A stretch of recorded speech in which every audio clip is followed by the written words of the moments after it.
여러분 안녕하세요. 7월 21일 여의도 펀드매니저TV 금일시장 전망 및 투자 전략 시작하도록 하겠습니다. 네, 오늘 새벽에 끝난 미국 주식시장은 어제에 이어서 아주 강한 모습을 보여주고 있는데요. 미국은 확실히 바닥을 탈출하는 그러한 모습이 나타나고 있습니다. 많은 비관론자들이 이러한 것은 일시적이다. 다시 한번 하락의 충격이 올 것이다. 이 치열한 논리 싸움이 향후에 지속될 가능성이 있어 보이네요. 자, 오늘 한 줄 요약은 윗꼬리 너 걸리면 죽는다. 그렇습니다. 어제 우리나라 시장도 윗꼬리를 달았는데요. 생각보다 강하게 올라가지 않는 것들이 우리 마음을 좀 서운하게 하죠. 두 번째로는 우리가 가지고 있지 않은 온갖 잡주가 올라가는 그러한 모습. 이러한 것들이 마음을 좀 심란하게 하는데 주로 우리가 늪속에 빠져 있는 우리의 포트폴리오들이 좀 많이 좀 반등을 하는 그러한 좀 기쁜 하루가 돼야 될 것 같은데 오늘은 나름대로 좀 기대감을 가지고 출발을 해보도록 하겠습니다. 윗골이 너 걸리면 오늘 죽는다. 구독, 좋아요 많이 눌러주십시오. 오늘 시장 키포인트를 한번 봅시다. 미국의 기업 실적이 예상보다 우량하게 지금 나오고 있죠. 지금 발표가 10% 정도 이루어졌는데 발표의 약 70%가 예상을 상회하는 그러한 실적 발표가 있었습니다. 오늘 아침에는 역시 이제 테슬라의 실적 발표에 이제 우리가 많은 초점을 맞추고 있었죠. 어제는 넷플릭스였는데 오늘은 테슬라였습니다. 테슬라의 매출액을 보면 169억 3억 169.3억 달러가 매출액이었는데 작년 2분기에는 181.6억 달러. 작년 2분기보다는 확실히 매출이 좀 줄었죠. 주는 이유는 뭐 상하이 봉쇄가 가장 큰 영향을 미치지 않았나 그런 생각을 해봅니다. 대신 영업이익은 작년 2분기가 11.4억 달러였는데 올 2분기는 22.6억 달러로 거의 2배가 넘어가는 그러한 강한 모습을 보이고 있습니다. 역시 가격 전가력이 가장 뛰어난 기업이다 이렇게 볼 수 있죠. 이런 면에서 테슬라는 시장이 끝나고 시장 외 시간에서 오르고 있는 모습을 보이고 있습니다. EPS도 2.27달러를 기록하며 생각보다 강한 모습을 보이고 있다. 이렇게 볼 수 있죠. 다음 유가와 환율이 좀 안정적인 모습을 보이고 있죠. 일단은 유가가 다시 오늘 살짝 빠지면서 104달러 근처에서 마감을 한 것 같고요. 우리나라 원화도 자네트 옐런이 왔다 갔는데도 생각만큼 많이 빠지지는 않는 것 같아요. 물론 뭐 영향은 확실히 받긴 받았겠지만 자네트 옐런의 관심사는 환율이 아니었습니다. 자네트 옐런의 관심은 공급망의 문제를 해결하는 그러한 상황. LG 에너지 솔루션 보고 빨리 투자를 결정해라. 그리고 발표를 해라. 이런 무언의 압력이 크게 작용을 한 것 같습니다. 사실 지금 미국에 투자하는 유일한 기업은 한국밖에 없다고 볼 수 있죠. 중국은 미국에 투자하지 않습니다. 허락도 안 해주고 있고요. 일본은 뭐 2차 전지라든지 첨단 산업에 투자를 좀 멈칫멈칫하고 있고 대만, 한국 이 두 나라뿐인데 한국이 선봉장의 역할을 좀 해주라 이 이야기를 하러 온 것 같아요. 다소 실망스러운 그런 일이지만 LG 에너지 솔루션이 투자를 좀 주춤주춤 하고 있을 때 나름대로 뒤에서 좀 밀어붙이고 우리가 도와주겠다 이런 모습을 나타내는 것은 2차 전지 LG 에너지 솔루션 관련 밸류체인 기업들에게 희망을 주는 그러한 모습을 보일 것으로 예상을 하고 있습니다. 어제 미국 시장은 달러 강세가 초반에는 지속되다가 막판에 살짝 조층거리면서 성장주가 상승하는 그런 모습을 보였죠. 이제 달러가 강세를 이루는 가장 큰 원인은 반대편에 있는 유로가 일본 첫 번째 약세를 보이는 거죠. 유럽은 지금 이탈리아 문제로 골치를 앓고 있습니다. 그렇지만 이제 ECB가 곧 이제 금리를 인상하는 10년 만에 금리를 인상하는 매파적인 속성으로 바뀐다면 달러 강세가 살짝 멈추고 유로화가 다시 바닥을 치고 올라오는 그러한 상황. 이러한 것들이 참 후반에 반영이 되면서 반대로 성장주가 상승하는 그러한 효과를 가져오는 그러한 하루였다. 그래서 달러 강세 요인과 유로가 약세를 벗어나는 그 요인들이 왔다 갔다 하며 여기에 이탈리아와 러시아의 온유, 가스 이러한 문제들을 얽히면서 오전에는 달러 강세, 오후에는 살짝 밀리는 모습 여기에 대해서 수혜주가 나타나는 그 수혜주가 반도체 성장주였다. 이렇게 요약 정리를 해볼 수 있습니다. 오늘 새벽에 끝난 미국의 주가 추이 한번 봅시다. 다우는 뭐 장중 내에도 올랐다 내렸다 많이 했네요. 내렸다 올랐다 내렸다 올랐다 막판에 올랐습니다.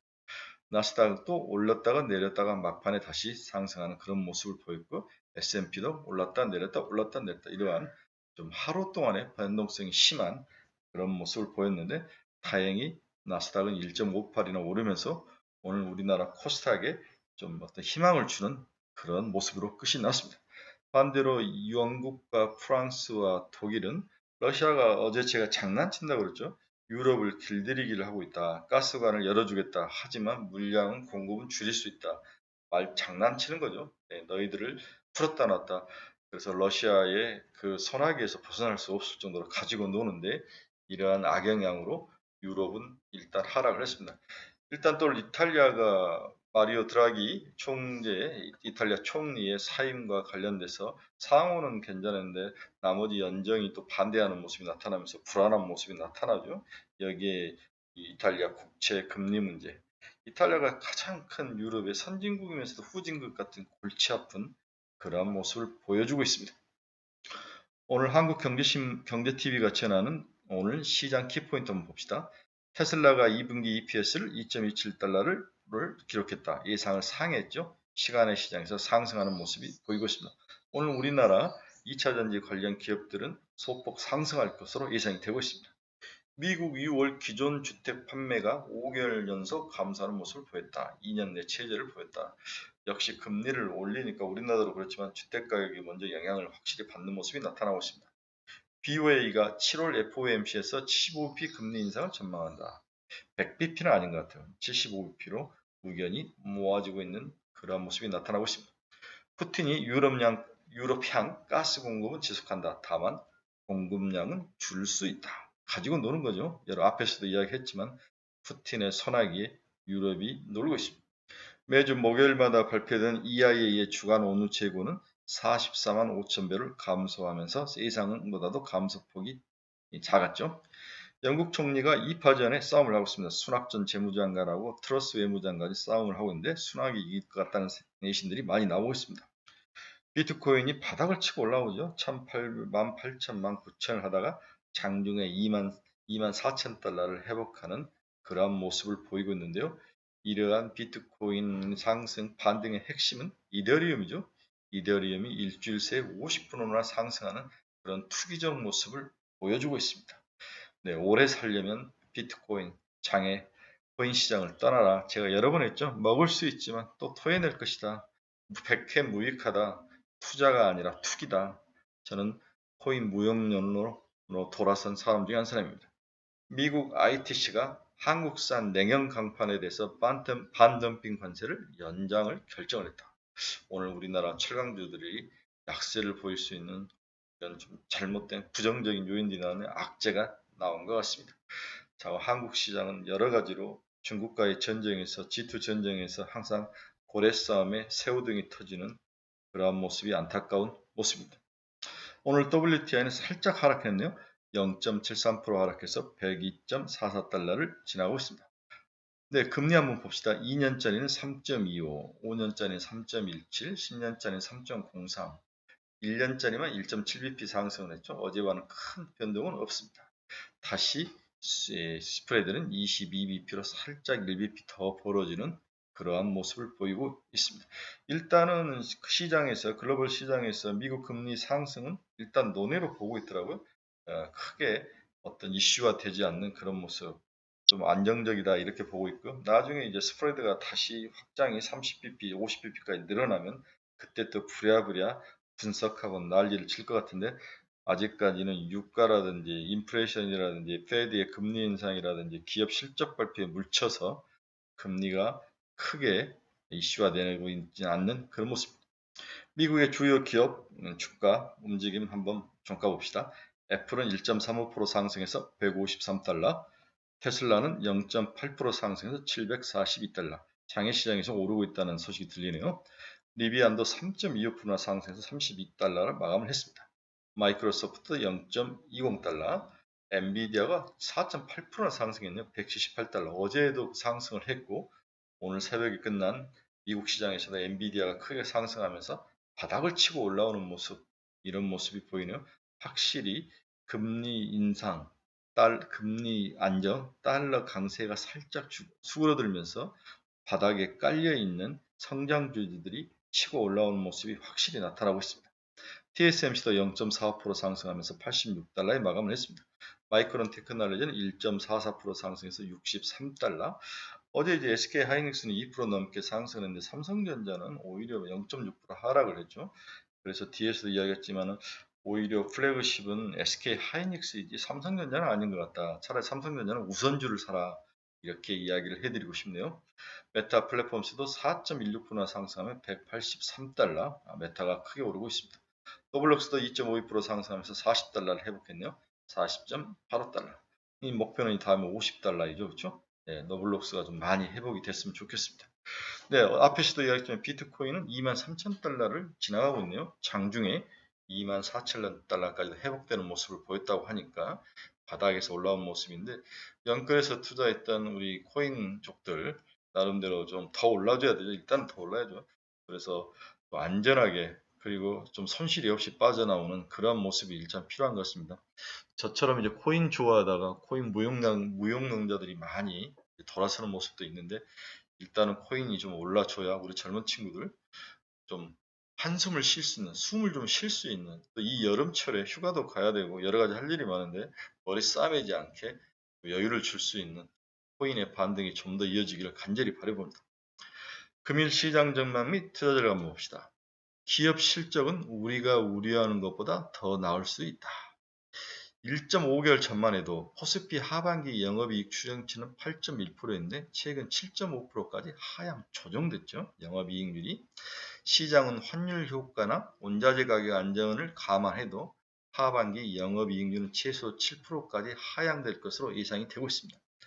다만 이런 수치도 일부 비관론에서 우려했던 실적보다는 나을 수 있다. 일부 비관론에서 우려했던 것보다는 7% 정도 영업이익률 달성은 생각보다는 잘 방어하고 있다. 이게 중요하죠. 생각보다는 시장 기대치보다는 한국 코스피의 영업이익률이 그렇게 심하게 하락하진 않다. 즉 전체적으로 기업이익의 절대 수치는 낮아졌으나 기대치보다는 좋게 나올 경우 주가는 상승하는 경향이 강하기 때문에 이번 실적 발표 시즌에 나름대로 어닝 서프라이즈, 기대치 이상의 서프라이즈가 나타날 확률, 그래서 꼭 부정적으로 볼 필요는 없다. 이렇게 예상을 하고 있습니다. 최근 ISM 제조업 지수가 하락을 하고 있죠. ISM 제조업 지수와 코스피 지수 영업이익률이 거의 뭐 똑같은 모양으로 서로 커플링 형태로 움직이는 모습을 보이는데 생각보다도 영업이익률이 하락폭이 준다면 우리나라의 기업들의 주가는 바닥을 치고 올라올 것이다. 이렇게 희망적인 생각을 해보셔야 될 것 같습니다. 오늘 결론을 보면 어제 윗꼬리를 달고 내려올 가능성에 대해 우려가 있었는데 현실화된 하루였지만 그나마 잘 버틴 수요일이었다. 오늘도 마찬가지로 정강 후보합 수준으로 윗꼬리를 달고 조정이 이어질 가능성은 높지만 미국이 단기적으로 바닥을 확실하게 탈출하고 있어서 우리 시장도 긍정적 영향을 받는 하루가 될 것으로 예상을 하고 있다. 문제는 그러면 늘 어떤 종목을 사야 하느냐 하나하고 내가 추가로 지금 자금을 투입해야 하느냐 아니면 팔아야 하느냐 이 세 가지의 영원한 문제의 퀘스천에 우리가 늘 직면하게 되죠. 일단 반등의 선봉에는 SK 하이닉스와 현대차, 기아차가 서고 있습니다. 삼성전자는 다소 약한 모습을 보이고 있어서 삼성전자보다는 삼성전자 우선주를 사는 게 좋겠다. 가을로 갈수록 우선주가 한번 돌아올 확률이 높아 보이죠. 지금 시장이 다양한 순환매와 다양한 테마를 가지고 순환매가 돌고 있는데 가장 마지막으로 돌 게 우선주일까 확률이 높아 보인다. 따라서 삼성전자는 어떤 주력으로 삼기엔 약간 부족한 모습이 존재해 그 대안으로 LG에너지 솔루션, 네이버, 삼성 SDI, LG화학 등을 추천해 봅니다. 다시 온갖 잡주가 시장의 리더로 나서고 있는 것은 잡주의 포커스가 맞춰 있죠. 시장이 전통적 분석에 의한 중장기 투자보다는 단기 수익률 게임을 하고 있다는 증거이죠. 그래서 온갖 들어보지도 못한 잡주가 또 다시 막 시장을 돌고 어제는 뭐 벤처 캐피탈이 다시 올라오고 뭐 이유는 있더라고요. 이러한 것들이 막 돌고 빠른 순환매를 돌고 있는데 우리 주린이 투자자들에게는 다소 힘든 시장이죠. 우리 같은 전문가들도 30년씩 이 시장에서 현역 펀드 매니저들도 어려운 상황인데 우리 주린이도 마치 참 어려운 시장입니다. 이럴 때는 방법은 하나죠. 자기가 가져서 물려있는 늪속에 빠져있는 종목들은 지속 보유한다. 그리고 간절히 순환매로 돌아와서 바닥을 탈출해 주기를 바라는 모습. 그 다음에 반도체 소부장 중심의 바닥권에 와 있는 종목군과 그 다음에 일부 폐배터리 한두 번 더 상승할 확률. 그래서 페어배터는 여기서 10% 이상 오르면 이제 잘라줘야 되죠. 네, 코스모학 2만 원. 오늘 이제 제가 그 아침에 우리 에코프로도 올려놨죠. 2.2조 시초인데 2.3조까지는 좀 반등은 힘들지만 지금 9만 원대인데 10만 원 1차 가격, 12만 원 2차 가격 이런 식으로 폐배터리 관련주들이 바닥에서 살짝 더 올라올 수 있는 그러한 가능성. 그래서 플러스 10% 정도 올라오면 이익 실현을 해라. 이렇게 요약 정리를 해드리고 싶네요. 자, 또 하나의 퀘스천은 이제 물려있는 종목들은 어떻게 할 것인가? 이 영원한 질문인데요. 아직도 강하게 물려있는 메타버스, 게임, 코인 이코노믹 관련주 등 기존 막장 포트폴리오는 지속 보유하고 있어야 되죠. 순환매는 뭐가 돌지 모르기 때문에 일단은 매도보다는 매수다. 두 번째 질문은 여러분들이 이제 배에 힘을 주고 또 지켜보고 묵묵히 견뎌야 된다. 고정단 시계 전략을 써라. 이것 말고는 할 말이 없습니다. 지금 팔 때가 아닌 것 같아요. 뭐가 순환매로 돌아서 상승을 이끌지 모르기 때문이죠. 마지막으로 질문 하나는 그러면 추가로 자금을 투입해야 되느냐? 이 문제인데 지금 자금 여유가 있다. 이런 분들은 플러스 10% 정도 바닥에서 플러스 10% 정도에서 반도체, 소부장 이런 쪽으로 한번 투자를 해보는 것은 어떻겠느냐? 그래서 바닥에서 10% 정도 올라오면 매도하고 나오는 그러한 단타 전략 정도는 괜찮아 보인다. 이렇게 세 가지 질문에 대해서 대답을 해봤습니다. 네, 비 오는 목요일입니다. 하지만 목요일은 주말의 시작이죠. 여러분들의 강하고 멋진 바닥에서 확실히 좀 올라와주는 늪속에서 좀 탈출해주는 그러한 멋진 그런 대박의 하루가 되기를 간절히 바라봅니다. 여러분 비 많이 옵니다. 네, 건강에 유의하시고 여름휴가 잘 다녀오시고 잘 버티고 그리고 기술적 반등 그리고 베어마켓 랠리를 잘 즐기는 그러한 여름이 됐으면 좋겠습니다. 여러분 감사합니다. 즐거운 하루 되십시오.